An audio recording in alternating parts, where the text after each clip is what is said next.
Hey everybody, Karen from Master Spirit Guides. I hope you're doing well today.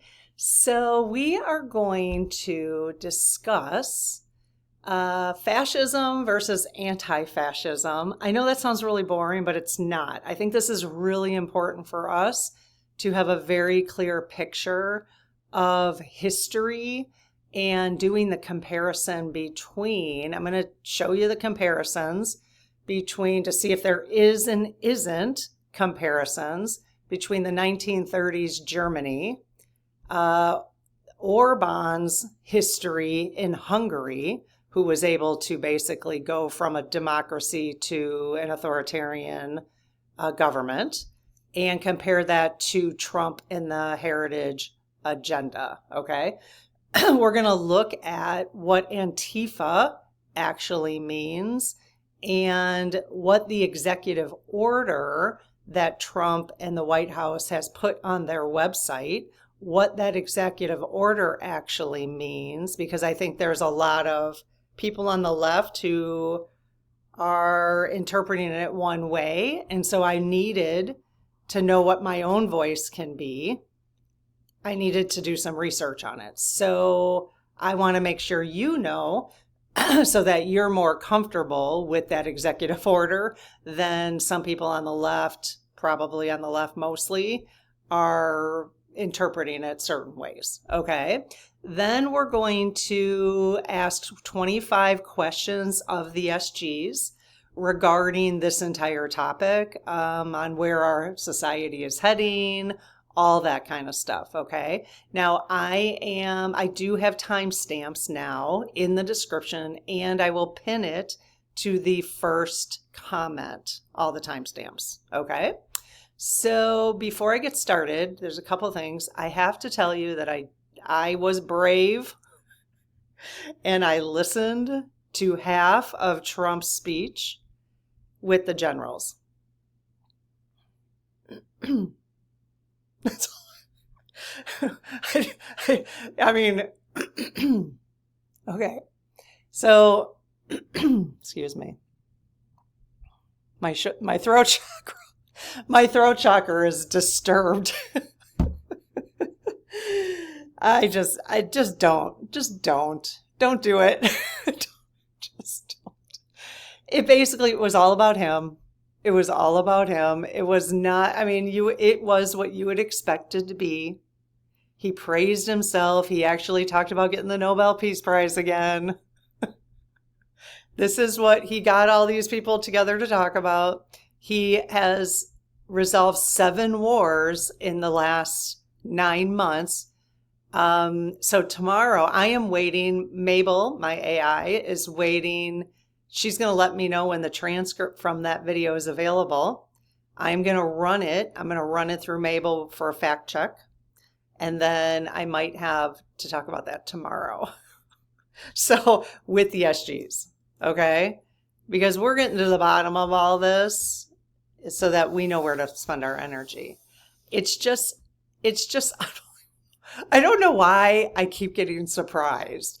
He talked about the Gulf of America, how great he was for changing that, changing the name of the Department of Defense to the Department of War, which is disgusting. Oh, but he doesn't want wars. He doesn't want wars. Oh, and then, like I said, he solved those 7 wars. Like some of them have been going on for 30 years. And he resolved it in one conversation with them.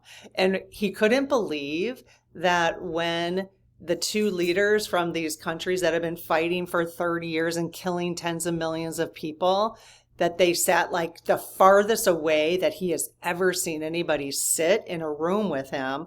They sat the farthest away. And by the time he was done, they were sitting this close and then hugging. And now he calls them on the phone, or they call him on the phone, and they're actually like really good friends. And they can't believe how many people they have unalived in their countries.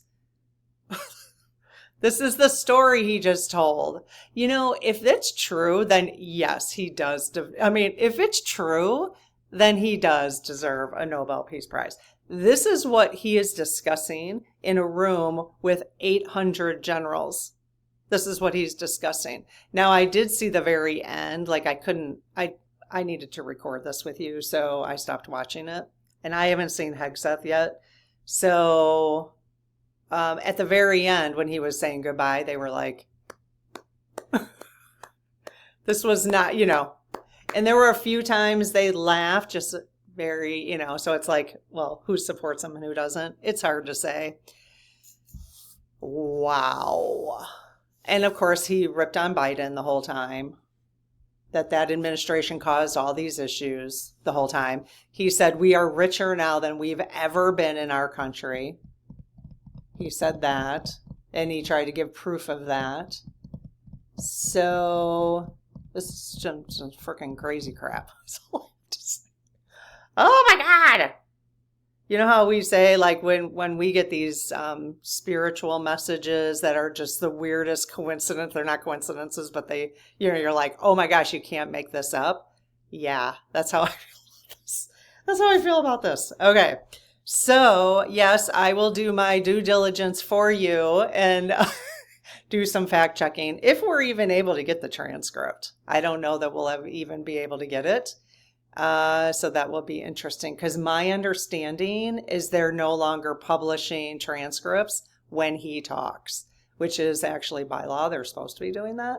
So my understanding is they're not doing that. Okay, 2 quick reminders. Tomorrow is the 30-day challenge, and I sent an email out today. If you haven't joined our email list, you can join it right there, or the descriptions in or the links in the description. So we're starting the 30-day challenge. And so even if you missed the email, it's no big deal. Just get ready tomorrow on October 1st through October 30th to start connecting more deliberately with your spirit guides, your spirit teams, okay? Your higher self. And that's really what it's meant to do, is what I'm doing is I might actually pull you oracle cards, because I really enjoy doing that, to give me, okay, so if I wake up in the morning, and sometimes I wake up in the morning and I'm like, I don't feel like journaling. Like, I just don't feel like journaling. And so what I probably will do, well, I can always do it later in the day, but then I get caught up in projects and stuff. So I do need to do it first thing in the morning over coffee. And so what I'm going to do is, on the days that I don't really have much on my mind, when I first wake up, I'll pull an oracle card and then journal on that. Okay. So that will bring stuff up for me that I want to get out on paper. And then, so that'll be like 2 pages, because these journals, now you don't have to have one of these, but these are the Halloween journals that I've created. Okay. I'm probably going to use this one, because I do like that lighter one. I'm either going to do that one or this one. Actually, I think I might use this one. I like that. We do have florals up in the shop, and we also do have 1 fall one so far. We've been trying to get the other 2 fall ones. I do have printable, actually, and so I will put those links in the pinned description as well, or the pinned comment. So we do have printable ones of all. We have the floral ones, the fall ones, and the Halloween. Okay. So, yeah, so just after you journal, or just grab your favorite journal. Okay. And so when you journal for 1 or 2 pages, whatever you want to do. It's like stream of consciousness is what I use. And then you'll write a letter to your team, your spirit team, for asking for guidance or support or clarity or a clearing or whatever on what you just journaled about. So then you get it down on paper, read it out loud, the letter to them. And then what I do each day is I go to my little basket of crystals, and I'll put the crystals on top of my request to them. So the last time we did this is only our 2nd time that we're doing the 30-day challenge. We're going to start again on December 1st. But we're going to do that one around unicorns. So we're going to be writing letters to our personal unicorns so we can develop stronger relationships with them. And so watch for that for December. But you can start this anytime. It's just, start communicating more often with your guides. The other thing is if you want to join, if you have a small business and you want to join our small business directory, then because I keep promoting it so that people in this community have a place to shop or get services, spiritual services from many of you who provide them.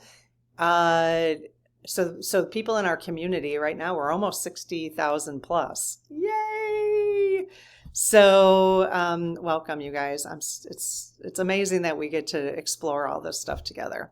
Anyway, so if you have a small business, the price is going up today to be in the directory. So, at tonight at 11:59 p.m. So, you can always join tomorrow, but it'll just be $50 more. Okay. Okay. So let's get started. Let's see. Again, there are timestamps. So if you're not interested in me going over kind of this educational stuff, which I think is quite important, I'm really researching these things for myself. And then just to make sure I am got the facts. That's what I'm trying to do, and not stay in fear because of things I'm not aware of. Okay. And then we'll ask the SGs, like I said. All right. Okay, so let's see. So this, again, is getting a little bit, this is the intro to what Mabel and I have written, okay? So it's funny, she starts off with, we need to get very clear. That just sounds goofy that I'm going to say that. Let me be clear. That's a very political thing to say. So the dividing line in America right now is not Republican or Democrat, red or blue, conservative versus liberal. Okay, so I'm really hoping there are conservatives who are going to be listening to this, as well as the liberals, because this is not about that. This is not about that anymore. Okay, they want us to believe it is because Trump continually mentions how much he hates the liberals, how liberals are into unaliving people, and apparently religions teach that too, which just recently came into my awareness, which I'm like, holy crap, like I had no idea. It can be farther from the truth, especially when you take a look at the profiles of the people who are actually committing those types of things. I'm not saying people on the left don't do things, but we got to stop doing that because it's not about left or right at this point.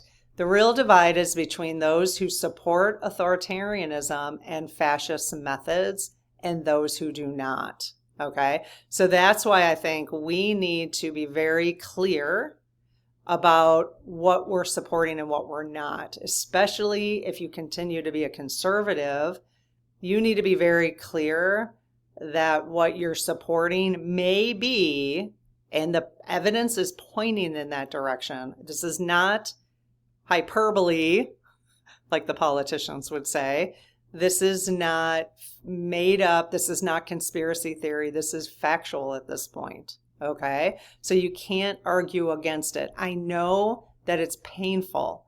I know that it's painful to think that if you voted for Trump, that this was something you were voting for, but you didn't know that. Okay? People on the left knew it because we were getting different information, but now you have it. So I'm hoping there's going to be some conservatives.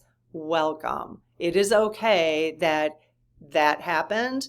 That it is okay that you took that stance before last year because of information you had. Okay. So you are welcome in this community. You are safe in this community to change your mind, to think differently.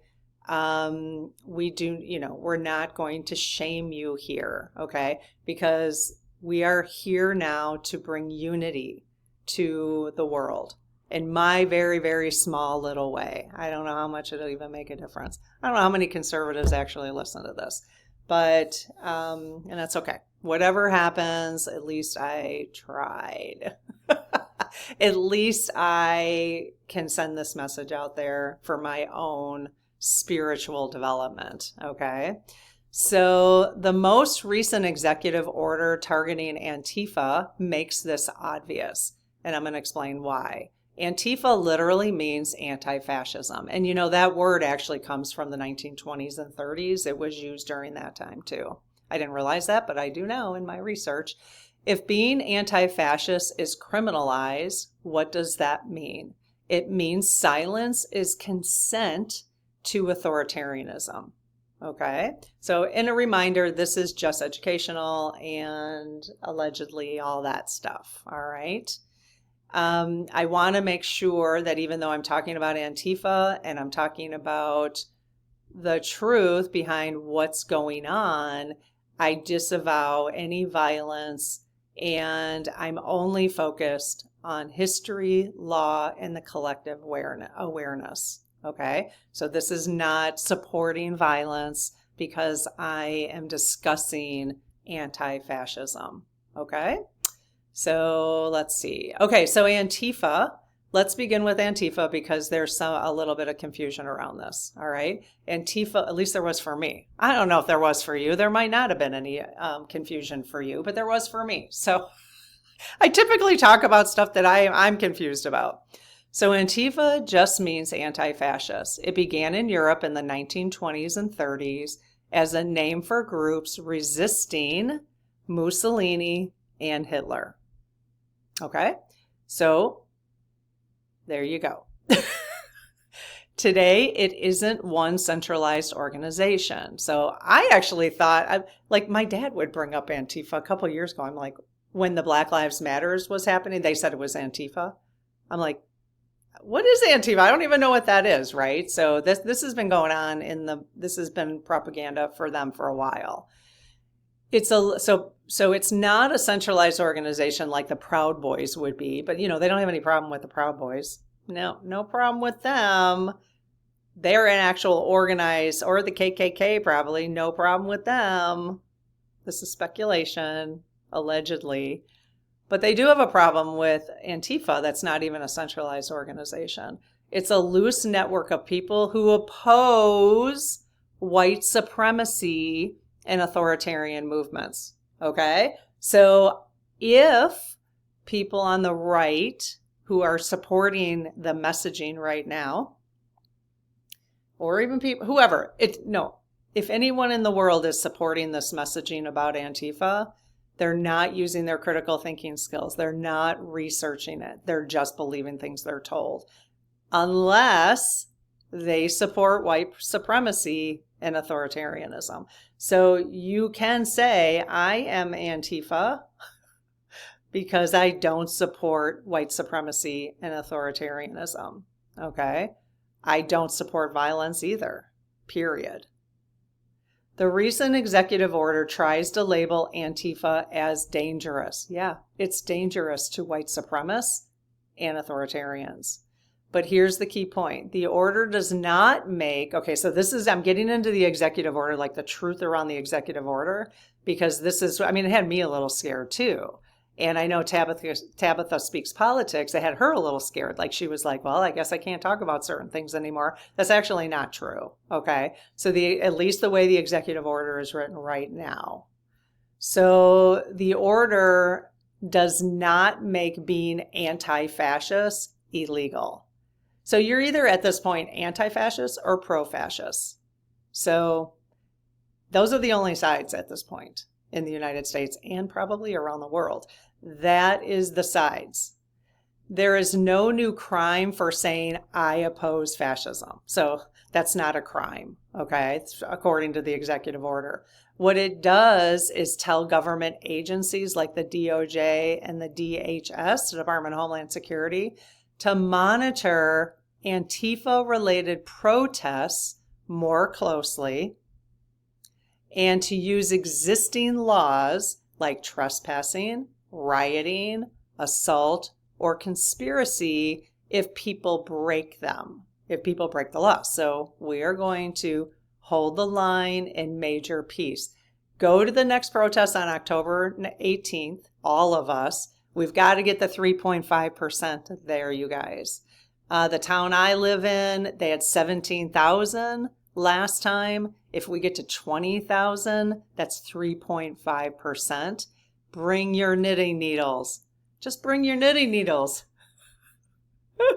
I don't knit, but maybe I'll bring, I'll bring some crafts. I'll bring my journal. I'll do some journaling. Oh, you're going to arrest me because I'm journaling to my spirit guides? So yes. Okay. That is how we're going to do it. In other words, it doesn't ban free speech, the executive order, or education. So right now, this is education only. I'm not condoning any violence whatsoever. It's not even in my nature to even think that way. It simply tells law enforcement to act more aggressively if they believe activists cross the line into illegal activity, which is fine. If activists do cross the line, then go for it. I mean, if you break the law, you break the law, right? The question is that, when are they going to, so this is probably like phase 1 is my guess. Like, when are they going to sharpen that executive order? We'll wait and see. They might not be able to. Okay, so how do we respond? By building resistance that is peaceful, organized, and rooted in love. Like I said, do some journaling during the, show up, do some journaling. Clarity, speak plainly about what's happening. So do not be afraid to speak and say, I am an anti-fascist. I do not believe in fascism or authoritarianism. That is okay. You are allowed to do that. I'm doing it right now. Okay? Teach history and show the repeating patterns of authoritarian steps. That's what we're getting into next.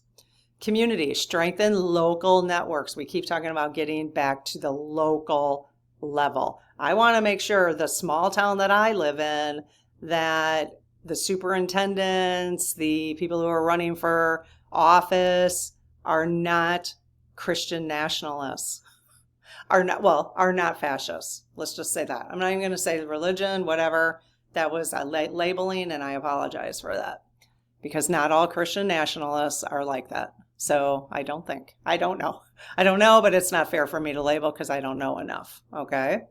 So, but that is really, really important at the local levels right now. I know there was a superintendent in Iowa that was just recently arrested by ICE. You can look that up. Was that a legit arrest, or was that he's a black man? I don't know where he's from, but he's been in the United States. A little bit of research I did, I believe like 29 years. And he's been the superintendent. So what's going on there? What's going on there when they start going after the schools, right? And local governments, that's, so we have to really spend our time there. So if you all went to your and start going to your local government meetings to be vocal and visible, that would be really, really helpful. Okay, so like I said, strengthen local networks, mutual aid, election protection groups, independent media, civil liberties organizations. We really have to expect journalists again and media. All of them have to have rules. And if they break them, it's breaking the law, meaning like everything. It used to be, at least when I was growing up, and maybe it never was. And there are journalists in this community, and they'll say, yeah, I mean, they have standards, right? Like things they have to follow. But I don't know how many people have been following that and for how long. I used to think that, everything had to be above par before they publish something. Now it's hard to say.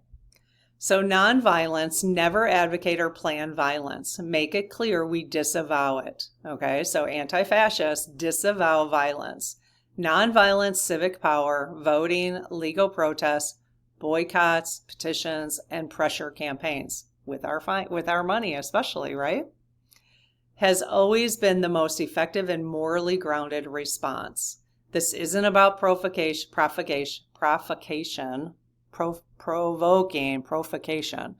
It's about building a culture of love, accountability, and peaceful resistance that protects democracy and each other. Okay, quick historical comparison. I think this is important to see. Okay, so the 1930s, again, we're comparing 1930s Germany, which was fascism, to Orbán's Hungary, which is now called competitive authoritarianism, to Trump and heritage agenda, which is authoritarianism with fascist elements. Okay, so far. Okay. So all of them have used enemy within rhetoric. Okay. The Germans used Jews, communists, political dissents, labeled as traitors, destroying the nation. Okay. Trump says that all the time about Biden and the left. He's destroyed the nation. He just destroyed it. He creates more wars. Orbán, enemy within rhetoric, was on migrants, LGBT plus people, liberal elites, George Soros framed as corrupting influences. And Trump and the heritage agenda, enemy within, deep state, immigrants, LGBT plus Q plus people, Democrats, and media painted as existential threats. Okay. The next comparison is judicial law. So in the 1930s, courts purged, this was Germany, fascism. Courts were purged, loyal Nazi judges were installed, laws rewritten to criminalize dissent. So criminalize dissent. They've kind of started that. It isn't completely that way yet with the Antifa executive order, but that seems to be like this. It's always the start of something, these kind of things, right? So Orbán's judicial and law, 2011 Constitution was rewritten to entrench Fidesz power. I don't know what that is. FIDESZ power. Courts were stacked with allies. And Trump and the heritage agenda, more than 200 judges appointed in Trump's first term. Project 2025 calls for reshaping the DOJ and FBI by replacing independent staff with loyalists. Why do you think they are getting rid of a lot of staff? Under the guise, allegedly, of saving money, right? Okay. 1930s media control. They shut down, free press was shut down. Nazi propaganda ministry controlled all communications. So now we know how this happened. Now we know. And it has forced us to take a look at this. And clearly there's got to be some spiritual underlining in all this, especially as we move to, we move to a brighter future. So we couldn't move to our brighter future because all of this stuff has been bubbling below the surface for a long time, and we were not aware of it. At least I wasn't. So now that we're becoming aware of it, that's really important because you have to see something in order to heal it, right?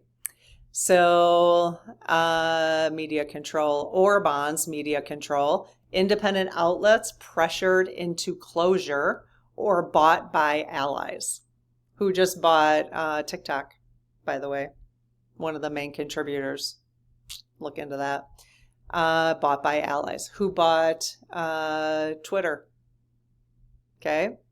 State media dominates. So state media dominates. Media control under the Trump and heritage agenda. Trump labeled press enemy of the people. Heritage proposals explore ways to regulate and punish outlets. Now, I know this feels a little scary, so that's why we're going to end with 25 questions, okay, that I think will make you feel better. Okay, so it's important to see, and then we'll bring it into perspective, okay? So 1930s, use of force. Did you know they were called the brown shirts? I did not know that. So the secret SA, they were called brown shirts, and later the SS, enforced ideology through street violence, terror, and imprisonment.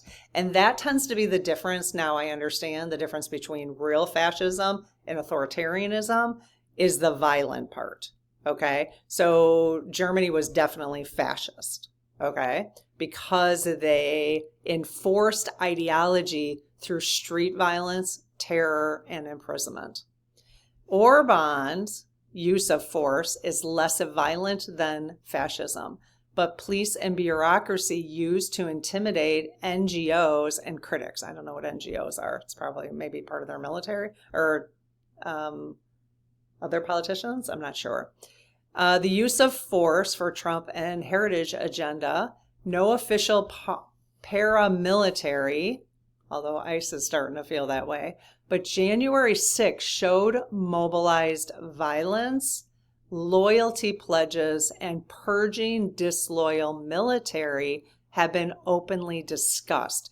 That's why Mabel is calling the Trump and heritage agenda authoritarianism with fascist elements.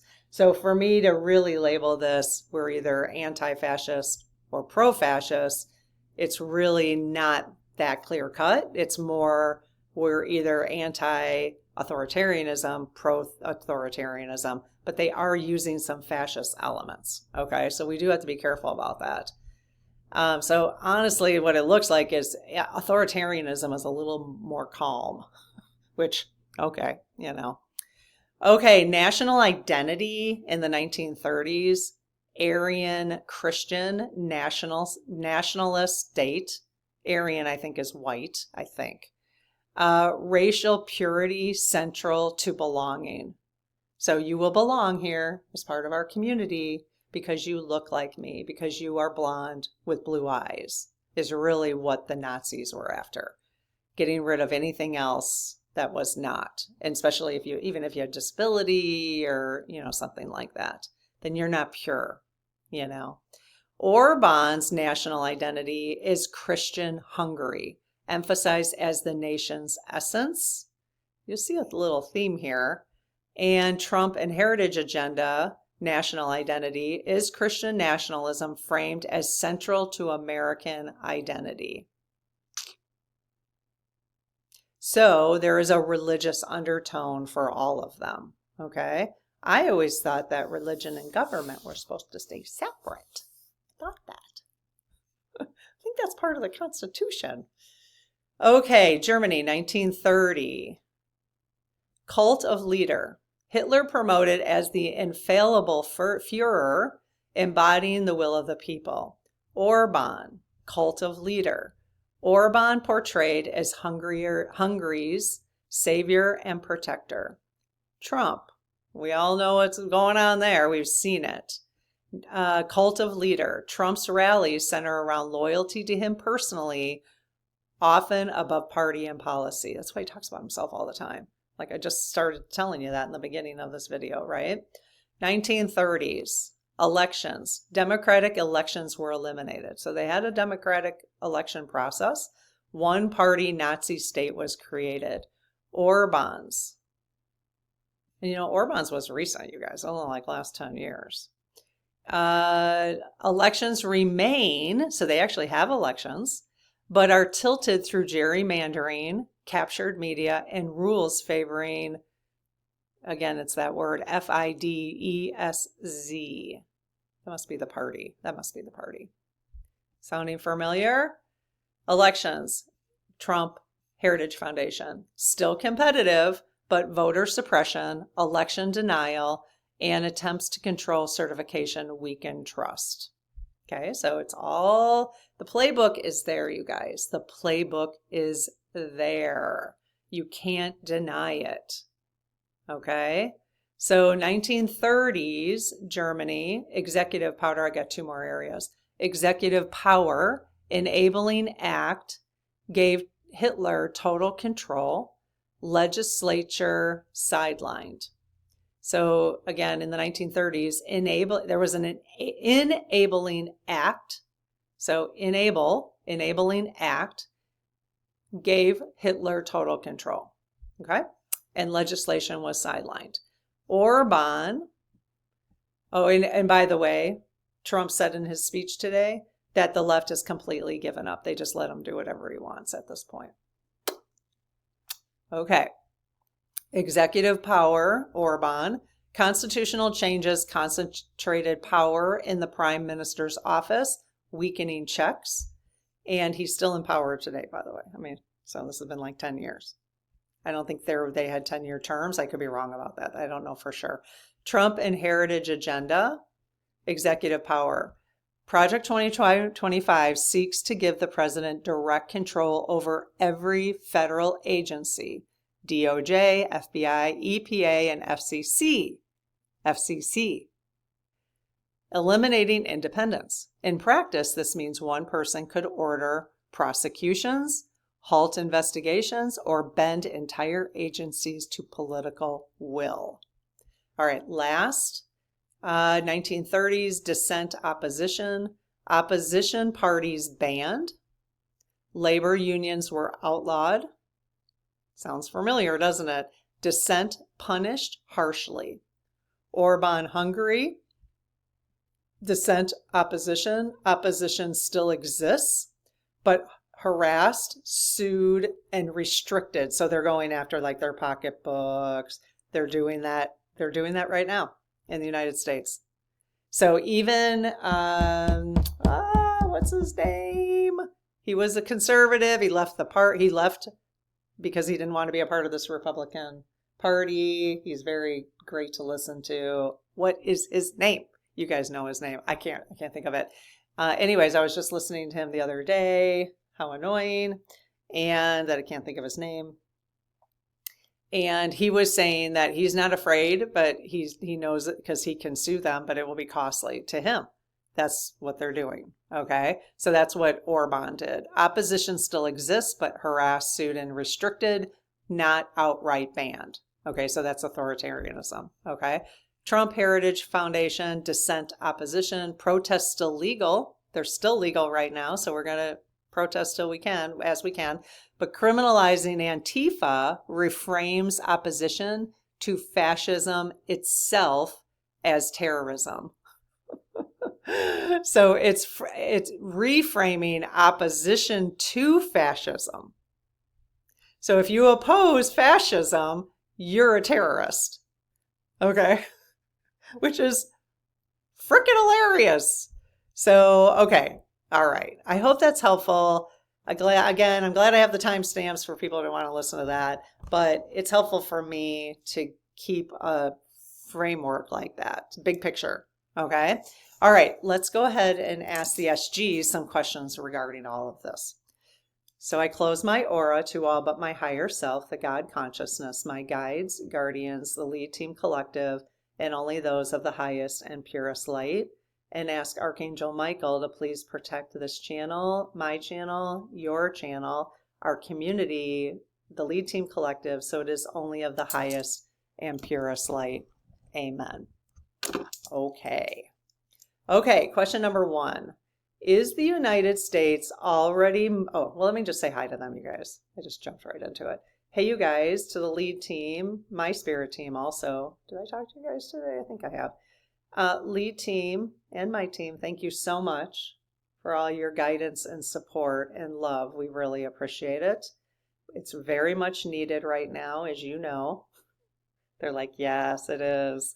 Okay, so if you guys could send out some love and appreciation to them, that would be amazing too.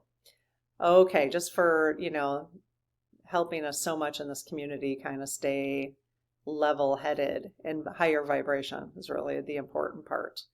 Okay, so lead team, I've got some questions here regarding fascism, anti-fascism, authoritarianism, where we're going in the United States, that sort of thing. Are these questions in our best interest to answer? Yes. Okay. Is there anything in front of me that's not in our highest and best? No. Okay. Well, as always, they'll refrain from answering if that's the case. Okay. Question number 1. Is the United States already moving down the same path that Germany did in the 1930s?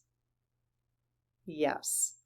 Does labeling Antifa as a terrorist essentially criminalize anti-fascism itself? Yes. Is Trump's executive order on Antifa more symbolic than legally enforceable? Yes. Is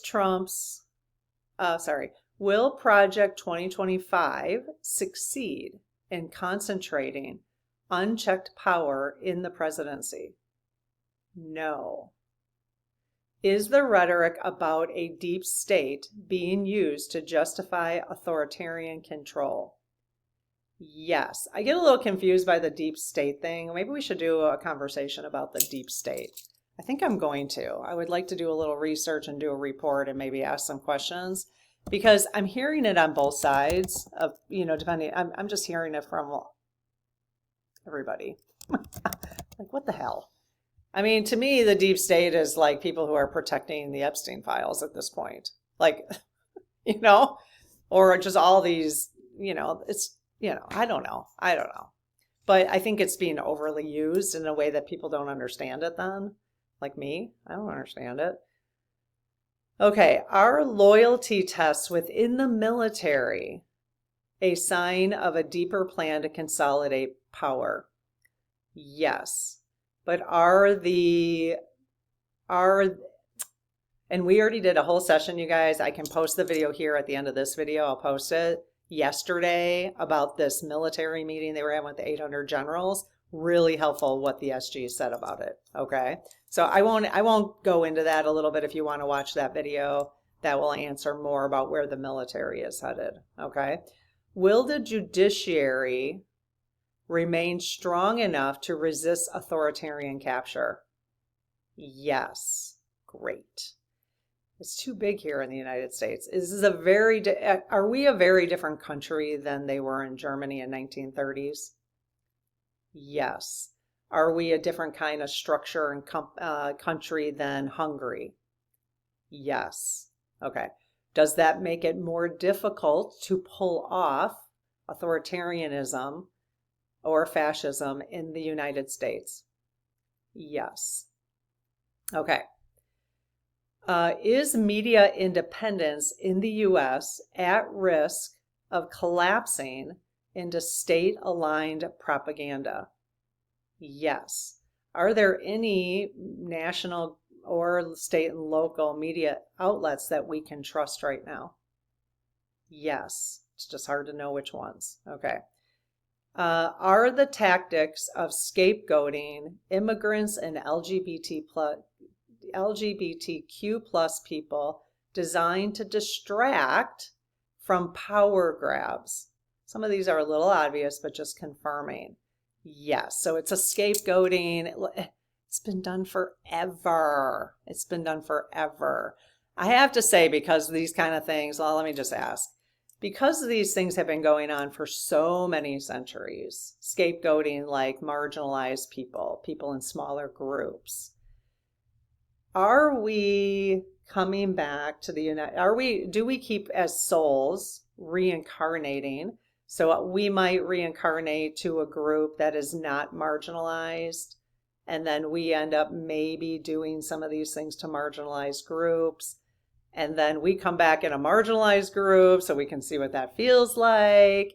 Is that part of this whole evolutionary thing going on on Earth anyways? Yes. Okay. You guys, does that make sense?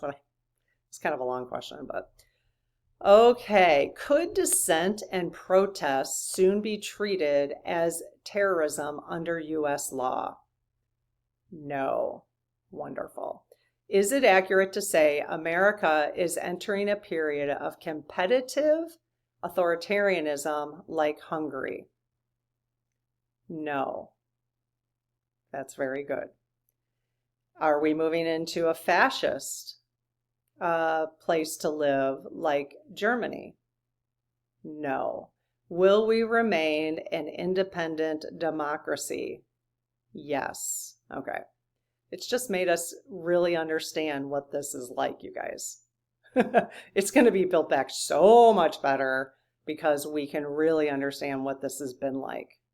I mean, I've never been forced to get this deep in some of this stuff. So, or to even understand what that threat might feel like as a white woman. I mean, I know what threats feel like as a white woman going walk in the woods, but not walking down the street, in broad daylight, like our Black American friends have to feel every single day, or our brown American friends have to feel every single day. So we have a really better understanding, not even to the level that they've experienced it. They keep saying yes, not even to close to the level they've experienced it. And look at how much fear we've had. I'm just talking to us white people. Okay. Okay. Let's see. Us straight white people too, by the way. Okay. With normal pronouns. Just feel like I need to include everybody in there. Okay. Will independent NGOs and civil liberty groups hold the line against authoritarian pressure? What is NGOs, you guys? I'm not going to take a moment and look it up, but you can look it up. NGOs. Yes, they will hold the line. Is nonviolent civic action, this is a dumb question, but we're going to throw it in there. These were written by Mabel, by the way. I did just so I could do this quickly. We normally would do a call out to the community, but sometimes I just do it with Mabel so I can do them quicker. So sometimes I tell her not to make such questions like, well, duh, but sometimes she throws one in there, like this one. Is nonviolent civic action still powerful enough to stop a fascist drift? I guess that wasn't maybe a duh. Yes, it is. Okay, good. With Pluto in Aquarius, so we're getting a little astrology here, are hidden power structures being exposed in order to be dismantled. Yes, that's why this had to happen this way. Is the current Saturn cycle pressing us to confront the consequences of ignoring authoritarian drift? Isn't that interesting? Authoritarian drift. Yes, Saturn, the Saturn cycle, astrology, is pressing us to confront those consequences if we don't do it. Will the coming eclipse act as a turning point in America's political destiny? Yes. When is the coming eclipse? We'll have to look that up. Faye knows. Faye will probably comment. I just don't know off the top of my head. Okay. Are local communities spiritually protected during this Uranus-Taurus disruption of systems? Wow. Yes. Is Neptune's influence making it harder for people to see truth clearly right now? Yes, I think that's really important to understand, that there's so many of these planetary alignments going on, that if Neptune's influence, so there's a little bit of Neptune's influence. I'm not an astrologer. I can't even talk planets, but I can make sense out of this sentence. If Neptune's influence is there right now, it's making it a little harder for people to see the truth, okay, clearly. So not everybody, because we're trying to do that here, and hopefully this is helping us see the truth clearly. I don't know 100% that that's true, but it sounds like it based on what they're telling us. But give people time. And you know, everybody's having the experience they need to have. Everybody's having their life plan experience right now, okay? So be gentle with people who haven't seen it yet. That's why we're welcoming people here without judgment or shame once they do start seeing it, okay? Because this is all part of their plan too, the way that they need to see things, the experiences they need to have, okay? So will communities that organize locally have greater protection than those that stay isolated? No. Okay, so that's not an absolute must. Is that true? Yes. Okay. Will truth telling at the community level ripple out to influence national outcomes? Yes. So getting involved in your community will ripple out. Is that what you're saying?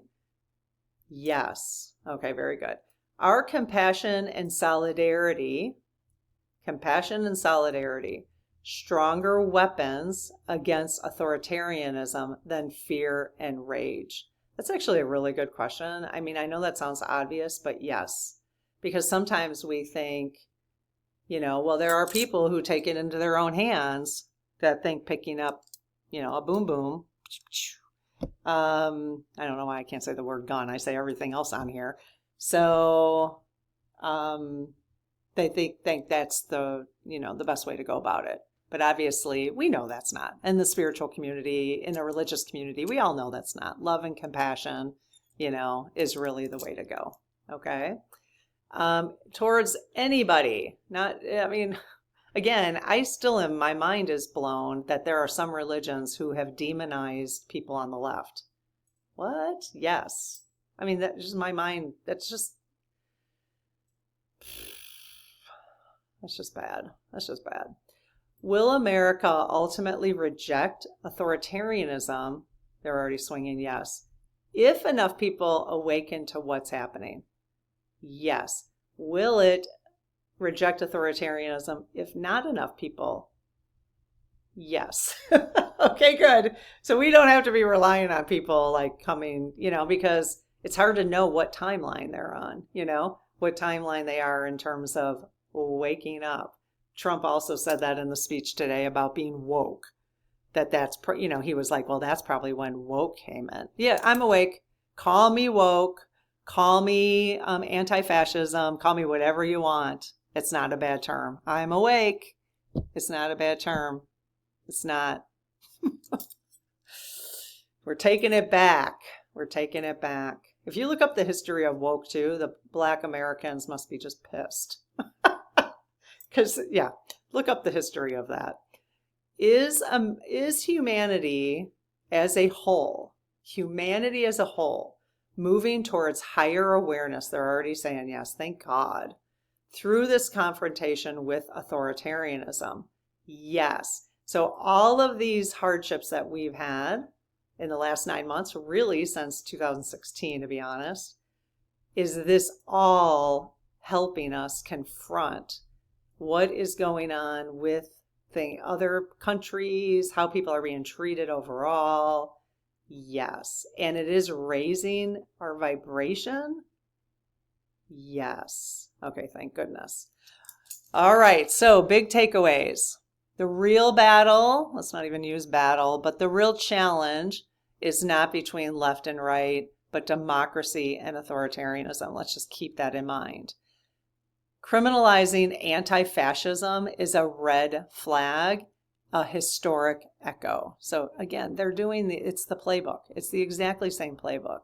We knew this, people who were aware of this before the election, whether you supported Harris or not.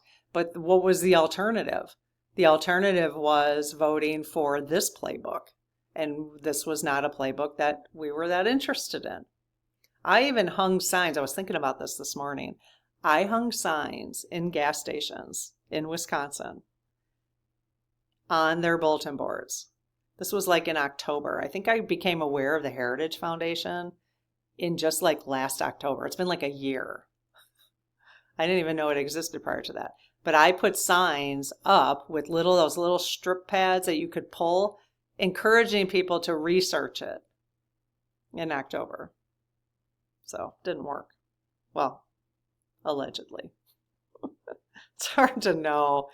Yeah, it's hard to know about the election integrity stuff.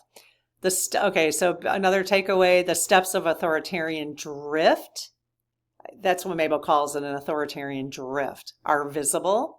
Awareness is our first defense. Okay, so awareness, that's why I'm doing this. It's just to help us be more aware and stay factual, stay grounded in the facts rather than fear.